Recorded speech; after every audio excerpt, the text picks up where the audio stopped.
என் பேர் doctor V R. Senthilkumar. 1982-85 batch civil engineering government polytechnic Coimbatore. கிட்டத்தட்ட 40 வருஷம் ஆயிடுச்சு நான் கல்லூரியை முடிச்சு. Junior engineer ministry of agriculture government of இந்தியாவில் ஜாயின் பண்ணி அதே டிபார்ட்மெண்ட்ல சீஃப் டெக்னிக்கல் ஆஃபீஸர் வரைக்கும் பதவி உயர்வு அடைந்து தற்போது விஆர்எஸ் வாங்கிட்டு வீட்டில் கன்சல்டன்சி ஆரம்பிச்சிருக்கிறேன்.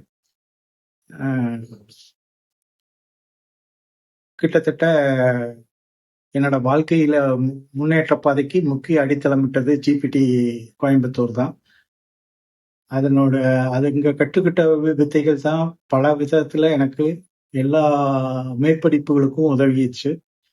வாழ்க்கையிலையும் பதவி உயர்வு பெறுவதற்கும் அதனுடைய ஜிபிடியில கற்றுக்கிட்ட அடிப்படை பகுதிகள் தான் எனக்கு உதவிச்சு. இந்த ஜிபிடி கோயம்புத்தூர்ல இருக்கக்கூடிய பிராக்டிக்கல் ஃபெசிலிட்டிஸ் மாதிரி எந்த இன்ஸ்டிடியூஷன்லையும் இல்லை. மேற்படி பாலிடெக்னிக்ல படிக்கக்கூடிய மாணவர்கள் மற்றும் படிக்க விரும்பும் மாணவர்கள், ஆசிரியர்கள், பணிபுரியும் ஆசிரியர்கள் அனைவருக்கும் எனது நன்றியை தெரிவித்துக் கொள்கிறேன். வணக்கம்.